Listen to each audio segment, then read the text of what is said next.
राजधानी ब्यूरो, सच कहने का साहस और सलीका। हम हैं आपकी आवाज। राजधानी ब्यूरो। गृह मंत्री नरोत्तम मिश्रा ने आज प्रेस वार्ता में कहा कि निकाय चुनाव में कांग्रेस चाहे सार्वजनिक करे या गोपनीय करे, हार तय है। उन्होंने कहा, कांग्रेस ने ओबीसी की पीठ में छुरा घोंपा है।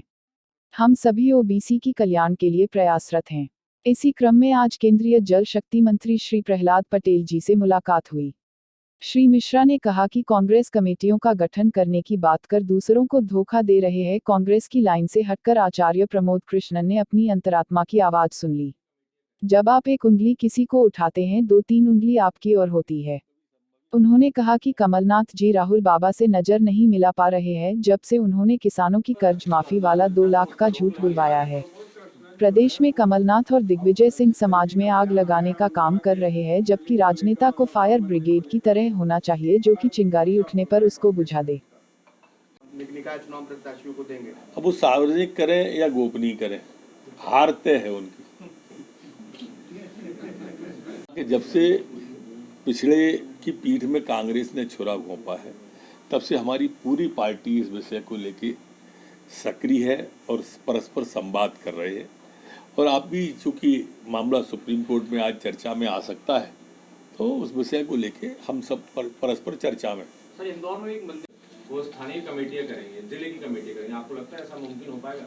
देखिए, कांग्रेस में तो कभी संभव ही नहीं है, ऐसे वो धोखा दे सकते हैं सिर्फ।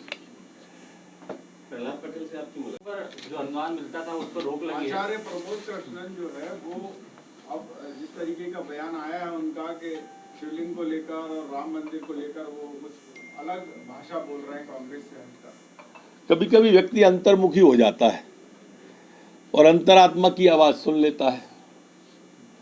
कांग्रेस में कम लोग हैं, पर चूंकि आचार्य हैं ये, तो शायद अंतर्मुखी होकर अंतरात्मा की आवाज सुनी होगी और आत्मा ब्रह्मांड में प्रवेश कर गई होगी। सर, कांग्रेस ने स्थानीय चुनाव में इसमें सुझाव की आवश्यकता क्या है? ये तो अध्यक्ष का निर्णय है। ये दरअसल पिछड़ों की पीठ में जो इनने छुरा भोंका है कांग्रेस ने, ये उसके पाश्चाताप के तरीके हैं इनके। पिछड़े पूरे मध्य प्रदेश के जानते हैं कि इनके कारण से भाई भारतीय जनता पार्टी तो चुनाव में चली गई थी, आरक्षण के साथ चली गई थी, फार्म भर गए थे लोगों के, पैसे जमा हो गए थे लोगों के, इनने स्टे लगवाया। इसका जवाब देने की जगह भाजपा पे आरोप लगाना, जब एक उंगली किसी की तरफ उठाते हैं तो 3 खुद की तरफ उठती हैं। क्या है कि कभी राहुल बाबा से भी मिलने कमलनाथ जी अच्छा लगेगा उनके कांग्रेस के कार्यकर्ताओं को। जब से इनने राहुल बाबा से मध्य प्रदेश में 2 लाख का कर्जा का झूठ बुलवाया है, तब से जो उससे आंख ही नहीं मिला रहे हैं आदरणीय राहुल गांधी जी से, आंख ही नहीं मिला पा रहे हैं, इसलिए मिलते ही नहीं है उनसे। जाके माफी मांगे कि हमने किसानों से धोखे की बात झूठ बुलवा दी राहुल जी।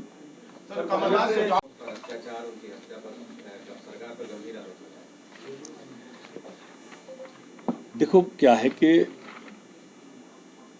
राजनेता का काम समाज के अंदर फायर ब्रिगेड की तरह होना चाहिए। अगर कोई चिंगारी उठ रही है, कोई भ्रम फैल रहा है, तो उसे समाप्त करें, बुझाएं। पर पिछले कुछ दिनों से देखने में आ रहा है मध्य प्रदेश के अंदर ये 2 नेता ऐसे हैं, माननीय कमलनाथ जी और दिग्विजय सिंह जी, जो चिंगारी लगाने का काम कर रहे हैं। बुझाना चाहिए, वो लगाने का काम कर रहे हैं। अब मंडला की घटना का आपने पूछा है, मंडला के अंदर घटना क्यों हुई, कैसे हुई, जरा जानकारी तो ले लेते। अपने विधायक आपके 2 हैं, उनसे ले लेते। आपकी पार्टी की एजेंसी होगी, उनसे ले। वो पारिवारिक घटना है, जादू तोड़ने को लेके घटना हुई, अपराधी गिरफ्तार हो गए, लेकिन पहली सवेरे ही ट्वीट कर दिया कि आदिवासियों पे अत्याचार हो रहा है। अब ये समाज के अंदर घृणा फैलाने का काम, खरगोन के अंदर आपने देखा होगा, झूठा डाल दिया मस्जिद के ऊपर भगवा फहराते हुए। क्या था वो? दिग्विजय सिंह ने जो ट्वीट किया था, क्या समाज में विद्वेष फैलाने का काम नहीं है ये?